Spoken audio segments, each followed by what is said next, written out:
Hello, this is Black Country Blokes chewing the fat. Listen. I've been hearing a lot lately about men don't talk, but in my experience, men do talk, just people aren't listening. So it's going to be me and a group of blokes discussing our struggles and victories through life. Warning, there may be some bad language, so apologies to all the moms, especially my own. Let's get going. Listen. Abinat is Black Country Blokes chewing the fat with me, Kev Dillon, Craig Pinches and Aaron Jew. And today, what we're going to be talking about is a certain virus of negativity that's been hitting the world and affecting people's lives, health, and as we always talk about, mental health. And that's trolling. Not even just trolling, just the general negativity that's going around the world of Instagram, Facebook, and all this nastiness. And I'll tell you a funny story. It's not really trolling, but on the Lions Facebook page the other day, we had it's brilliant what you're doing with the kids, but if you wouldn't mind, stop shouting so much because it's upsetting the dogs. So you're forgetting all the good work that the club's doing, keeping kids from drugs and violence and jail, and because we might be a bit noisy, motivating, it's offending dogs. I'm not sure if that's a neighbour or if that's someone who's just watching it on their device. So people are so intent on spreading negativity when most people in their day-to-day lives are trying their best to be positive.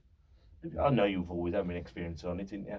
Oh, mate, you get it all the time. You know, if we've all got social media and the internet, get you're gonna get the trolling. And to be honest, you won't see all the ones saying well done and this that, and the other. You'll appreciate them there and then, but I guarantee that one person that says shut up, Kev, Yeah. I'm shouting so much, you're annoying my dogs. I bet that's the one that will sit with you the most. But it's And that's helped spark this conversation today. So that, Well, it is, as you say, like we've got it's like well done, Kev. The kids are looking great, and then someone goes, "Oh, we had the promo video for the lockdown. The club is going to be doing this, and we've got a temperature gun, and you're zapped, and all this." And someone put, "Oh, you're standing too far away," and I was thinking it's a demonstration. We're just showing we're doing all the precautions we can of self-distancing and all this. But the good thing is the Lions ABC, we're opening back up, and people go, "Well, you're not doing that. You're not," and you're thinking. Come on, Bert, get a grip. I think we're in a time and a place now where everybody's got something to say on everything. You can't just before you'd be able to see it and acknowledge it and just move on with your life. Now there has to be an input. And it's like, is it to spark debate? Am they bored? It's like I see on Facebook. What was I looking at? I don't know if it was one of the property pages that you put me onto. And I see people just commenting things that don't even need to be commented. You think, it's bringing no value at all. It's not even bringing bad criticism. It's just bringing no value. You're just occupying yourself for 10 minutes or half hour and trying to get under people's skin. And you think nobody can just move on with a life anymore. They have to attach themselves to every instance that's going on. I try not to. I don't respond to it. As I say, happy birthday, congratulations.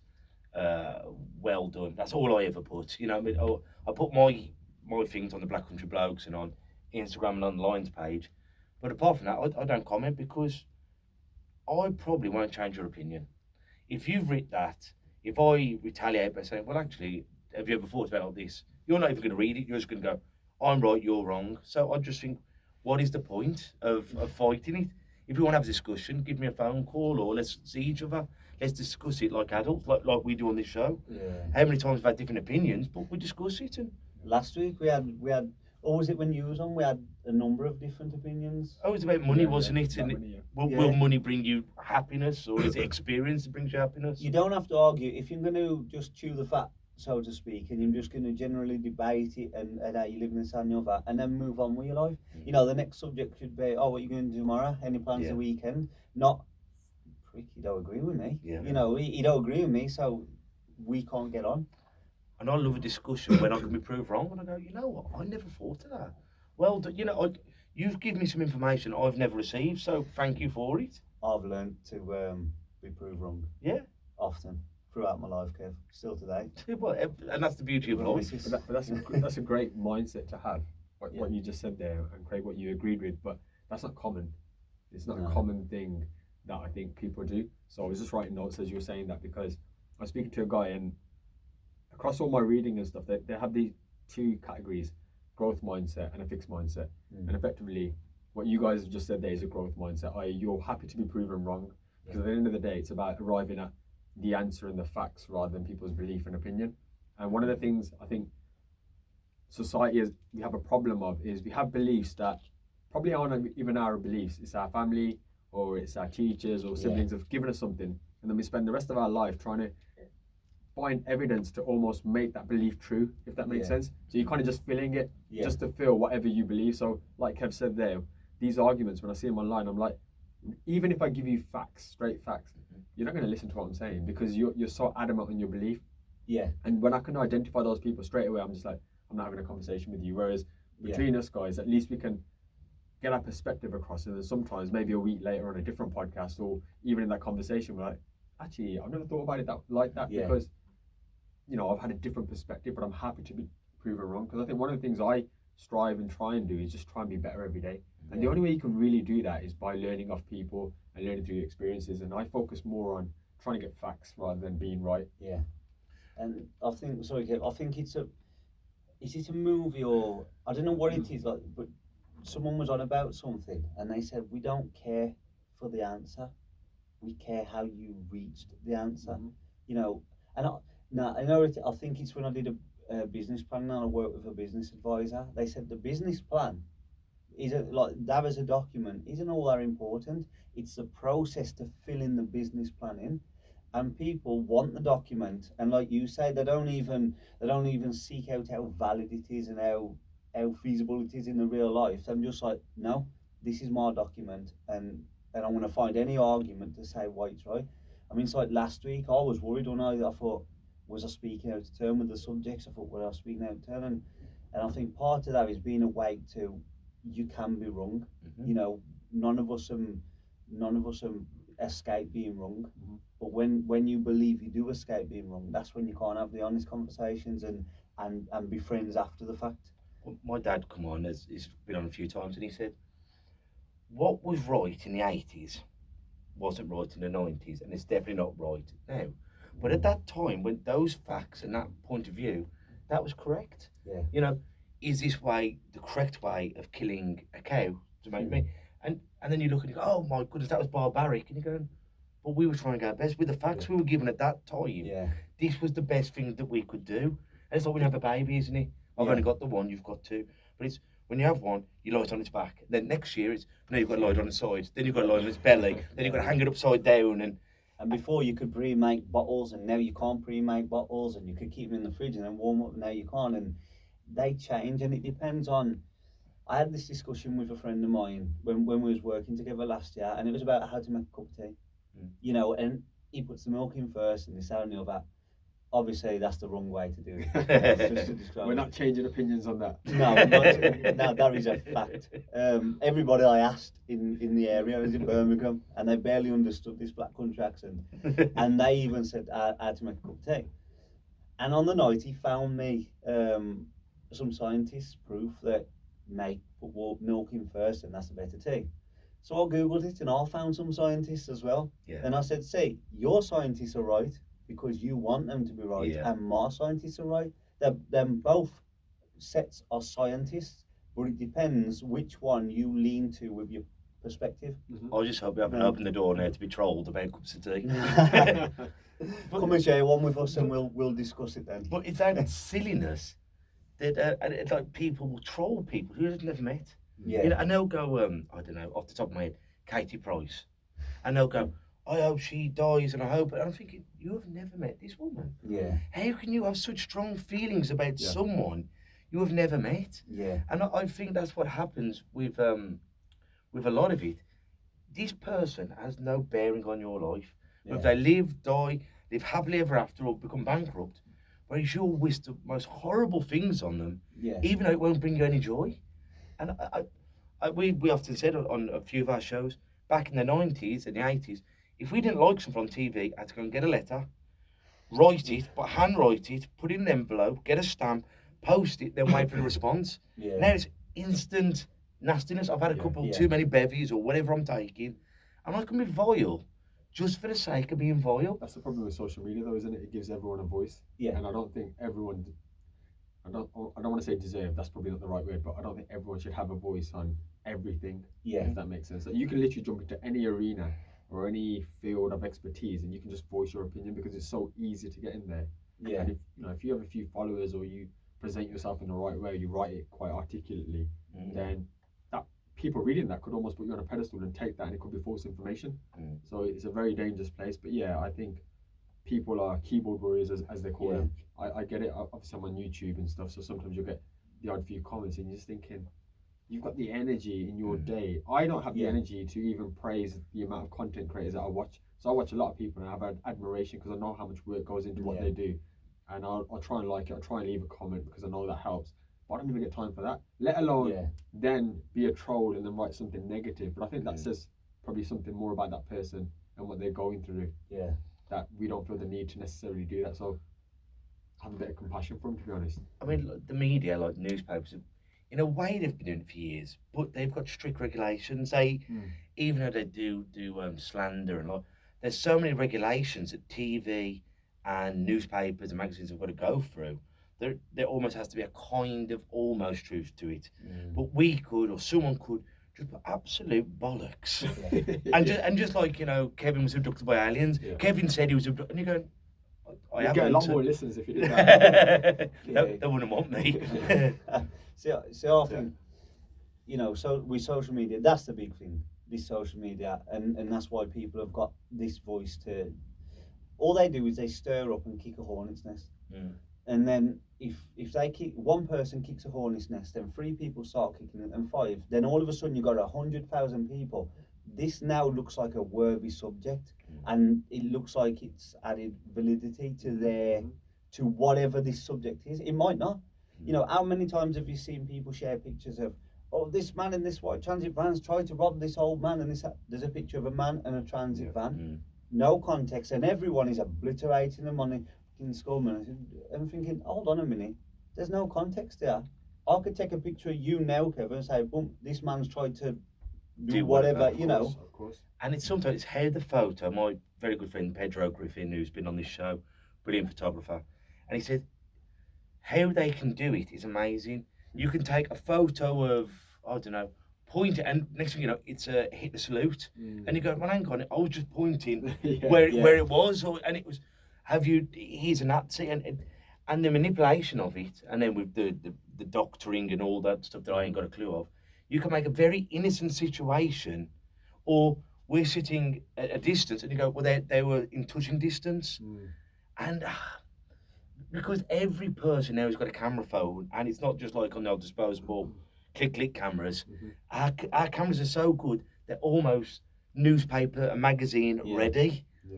I think people today are just so susceptible to suggestion. And they run with it. They've only got to get the smell of one scent, and I'm like, oh, that's what that is, and that's what it's going to be, and you'll never change the mind, and that's dangerous.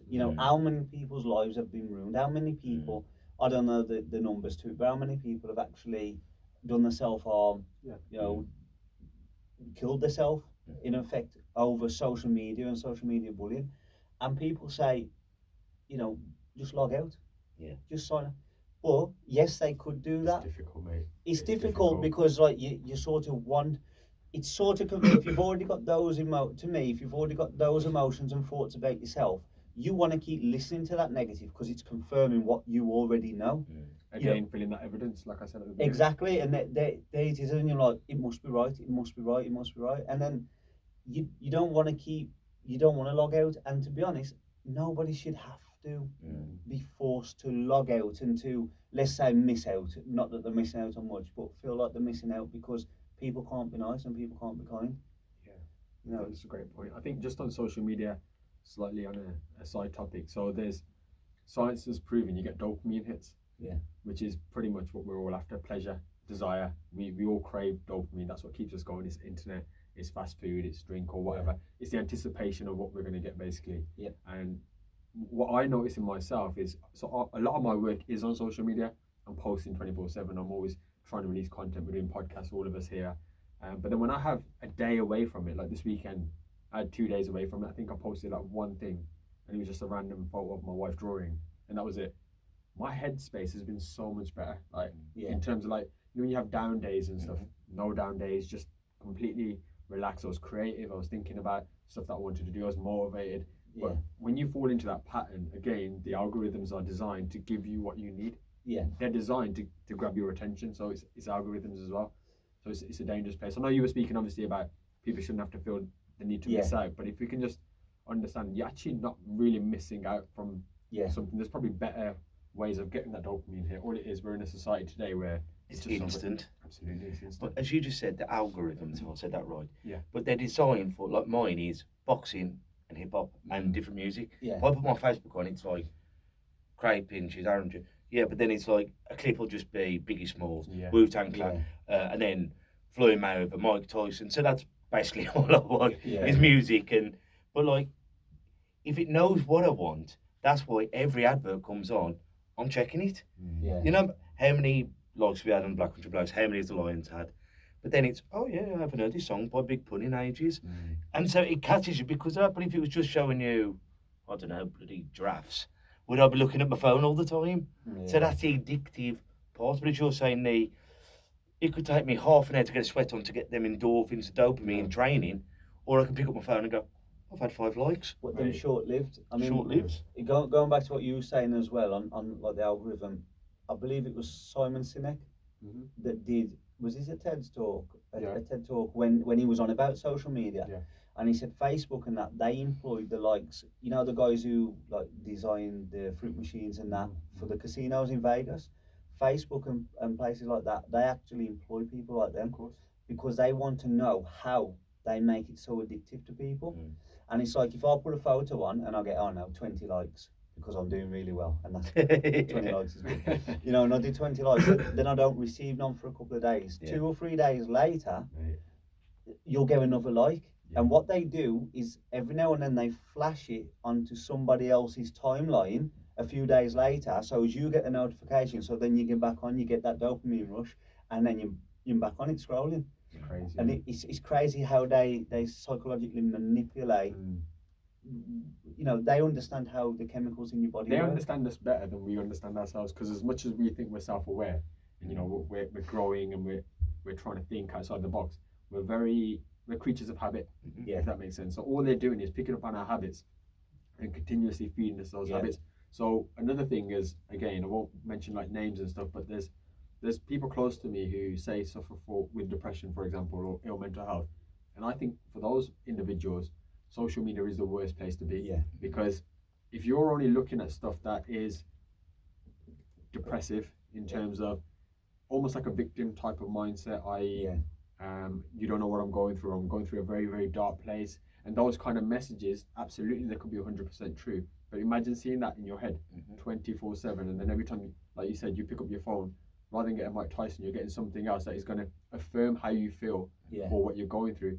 I think anyone with any sort of ill mental health is probably the worst place to be.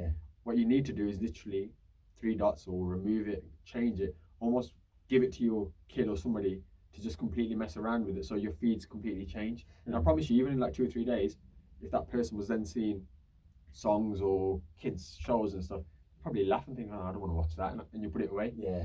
Could you explain the 3 dots again for people like myself? So like on Facebook and stuff, there's always 3 dots at the top of a post, and you can just click it, and it gives you the ability to either hide that person, hide that page, hide that group.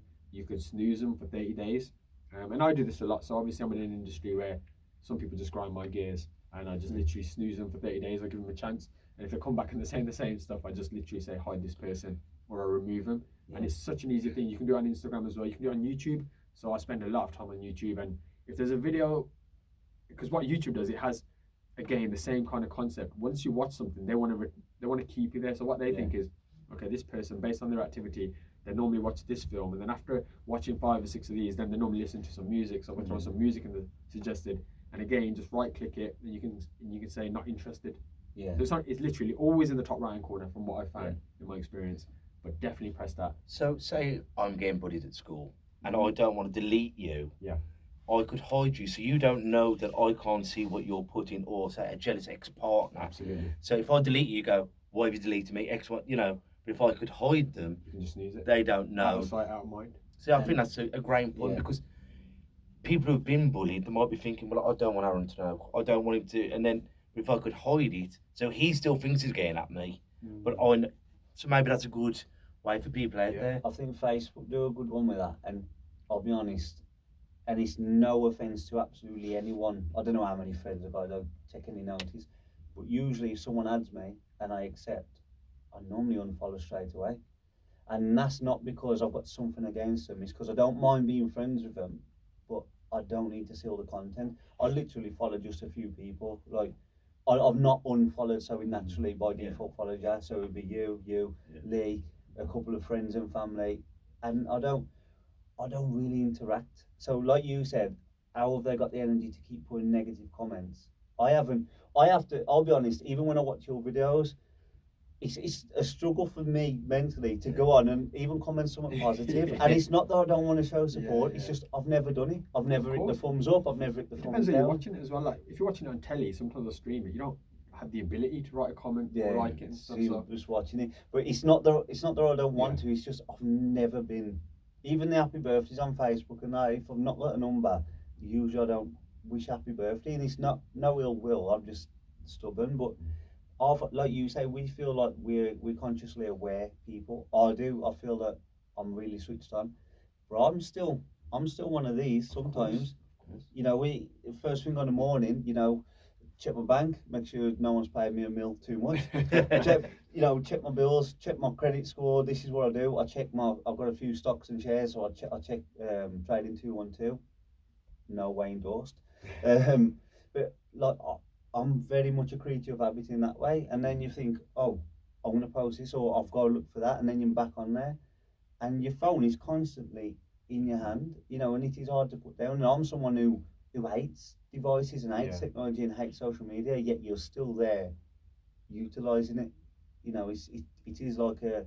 Well, we almost have to, don't we, with the podcast? Yeah. We're almost kind of obliged to be out there in terms of trying to spread the message. And I think one of the things that I think we spoke about back in the day was like almost make a community out of the Black Country Blokes Facebook. But then I suppose my concern was, well, there's two concerns. One, who's going to monitor that and manage it? And the second was, if it becomes a place where everyone's in there speaking about how bad their days are, you're almost, even for us as moderators or being part of that community, it's almost like I don't want to go into that room, if that makes sense. As much as I want to try and help people through honest conversations and getting the right people on here, and maybe like habits and stuff in terms of how you can help yourself through dark days, I don't want to purposely throw myself or be around it because it's consuming. You know, we all fight in our own battles on a daily basis as well. So I don't really know the actual right idea there for that one. But if anyone's got like any suggestions or anyone listening, maybe. And if someone would like to come onto the show, because at the moment, because the internet's not here, but we've got a few great guests. I won't reveal who they are yet. We've got some great guests coming up when we've got the internet. But if anyone here would like to come on and share their stories about maybe having a disabled relative, or how they've dealt with it, or life experiences, please get in touch. And while I'm on that, I'd like to give a few shout outs to people who I know watch it every week. Sean Griffin and his beautiful Mrs.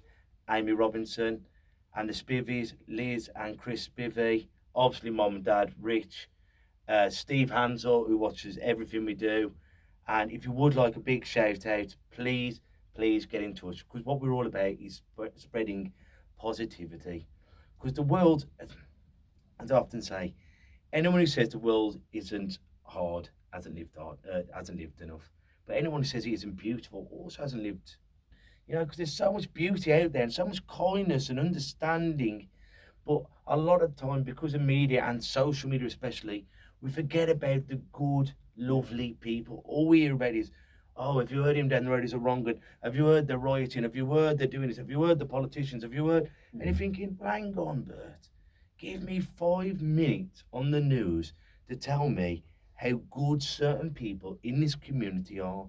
Because I promise you, working within the gym here, and how many great human beings walk through the door every single day. And that's something I don't want people to forget. in every street, in every street, in every cul-de-sac, in every part of the country in the world. There's so many good people. Yeah, I think that's it's a beautiful message there. I just want to add to that as well, in terms of what Kev's saying. It's all about perspective, and hopefully through this show, that's kind of what we can try and show you, that you could be going through the same situation, but how your perspective is on that situation will determine how happy you are and how you move forward. And I'm in the process of interviewing probably the most emotional story. So I actually had a conversation before I even recorded it with a lady. This is on Find Your Voice, by the way, Aaron's. On the Find Your Voice, where obviously Kev's been on as well, where it's single interviews. And there's a lady there who I've known for a few years now, happy, always dancing, always smiling, entrepreneurial in the property space as well. And she's going to come on the episode in probably a few weeks' time. But we just spoke for about an hour, and her life, it's literally like she was, I'm not going to say all of it, but it was in Colombia, in Medellin, where Narcos were. So we spoke about Narcos, and we have a different perspective on it. It's like, oh, that guy was cool, he had all the money, everything. She's like, well, when you live there, there's dead people on the road when you come out every single day. She goes, her family and her friends were up for prostitution and drugs, so she's seen that different side, which made me instantly think, wow. Then she's lost her mum, her family to alcohol, her brothers, she's had sexual abuse in the family, her sister got shot in the head by her husband. I mean, you think of every bad storyline from a documentary, it's in her life. And yet when I was speaking to her, she was so happy, she was so positive, and I literally asked her the question, this goes on to my point, is how do you cope? Because we go through stuff and sometimes it kills us. It literally breaks us for a month. And I was like, I don't understand how you cope. Like, you literally are the strongest woman I've probably ever had a conversation with. And she just said, I believe in miracles. And we just stopped for a second, and it's like, again, perspective, because what she then sees and chooses to see, again, it's a choice, is every time she wakes up, and she's now in England, she goes, you guys don't know how lucky you are. You have an NHS system, for example, or you walk out your house and there's not dead people there, or your sister's not up for prostitution or sexual, and it just completely made me just change my perspectives, because we all have a moan. We're speaking about trolls and stuff, but we all have our own moans on a daily basis as well. And I literally made her a promise. I said, this was on, I believe, Friday, and I said, I promise you now, I'm not going to moan about anything. Like, I have no right to moan about anything when you just see that somebody's been through it so much worse than all three of us put together here. But the flip side is, we have got the right to moan, because I remember when I was a young lad and my nanny Joan died of cancer. I was 8, and my good friend at the time, Michael Abbott's, and I was crying, and he started crying because his hamster had died. To him, that was loss. And sometimes we measure what we're going through, and they go, well, he's got a cold where I've got epilepsy, and so we judge them on ourselves, but it's all in context. And I think, like, sometimes when you go, like, and I've said this a million times, what about all them starving children in Africa? And when you're going through them, you go, you know what, I couldn't give a kipper's dick about them kids. So we have got the right to moan, but no, the absolute inspirational people out there, you know, and they just battle and battle and battle. But I guarantee they still have a moan, but what they've got to moan about is a mountain, you know what I mean? Sorry. I was going to say, I can see I can see both points here. I'm actually agreeing with what Kev's saying. But I'm seeing where you're coming from. Sorry, what I was saying in terms of moaning, absolutely, if you're having a bad day and stuff, sometimes it's great to vent and moan. I'm not saying we shouldn't moan. I'm saying that there's two different types of mindsets. So it's perspective and it's a victim mindset. I can sit here and moan that today I've got nothing done because it's been a crap day, or, you know, the leak's roofed and that it's going to cost me £1,000. But what I can do then straight away is instantly be grateful that I have a house to fix, I have a job, I have tomorrow to go again. So sorry, that's what I actually meant. It's the mindset issue of it. I fully agree with what you're saying. It's like Emma Dyson, who come on the show, one of my very good friends. Hello, you'll watch a lot. But she said exactly what you're saying. Only 10% of what happens is real. It's the 90% of the perception of it. How we react to it. It can be like steps in dog poo. And that can be the worst thing. I've just got these bloody trainers. Because you can moan, and you've got to carry on walking it. Or you can just wipe it off and go, you know what? A dog has not done that deliberately. And sometimes that's life. It's how we take it. I agree. You know, we can't handle the cards we're dealt. All we can do is play the best hand that we can. So instead of looking out for people's flaws, and this is back to the trolling, instead of trying to pick apart someone else, what they're trying to do, focus on your own life. John Collins, I'm giving everyone a shout out tonight. John Collins, who was on our show, local boy from the area, really good into his weight, some brilliant episode, and we're going to get John back on. And Ben Taylor from R&L Barbers once said to me, he goes, how can I be more like you? He says, don't try and be more like me. Try and be a better version of yourself. And that is wise words. Don't try and be Mike Tyson, Kevin Dillon, Aaron Drew, Craig Pinches. Just try and find the best version of you, because that in itself is success. Do good, be better. Do Was- good, Like be that. better. Like that. I think we get so caught up in, like, sometimes when you say, you know, when someone says be yourself, I think a lot of the problem is people don't know who they are. Yeah. They're so lost in this world who's telling them you should be this, you should be that, you should be this. They've lost who they are, you know, and them scared to feel anything of for themselves. Because if they feel this, them interpreted by this clan. Yeah, if they feel that or think that, then them disagree with by that, and people sort of lose the ability to be themselves, so to speak, because they're scared of criticism for them and attack from them and this and the other. And I think it's a sad state where you can't just wake up, live your life, go to bed, get up and do it again, and do good. You know, if I hold the door open for you, Kevin, you don't say thank you. Yeah. Don't mean say you're a prick. Yeah. You know, Yeah. sometimes I've thought you miserable bastard. You know, like, because you do. How many times you say, yeah, don't worry about it, mate. It's my job to stand here and hold this door. But how do you know what they're going through? You know, Yeah. sometimes just a little bit of empathy and understanding. Basically, don't be scared to live a life. Don't be afraid to live and let live. And I think it was Muhammad Ali that said, a man that views the world the same at 60 as he did at 30 has just wasted 30 years of his life. Open your eyes and find something new to moan about. All right then, gang. So until we see each other next time, take care of yourselves and each other. Ta-ra a bit. Listen. And that's a wrap for another show. But if there are any comments or messages that you would like us to read out for our next podcast, please be in touch. There are also lots of different organisations at the bottom of this page, and hopefully they can help you or someone you care about. Please share this to spread the word.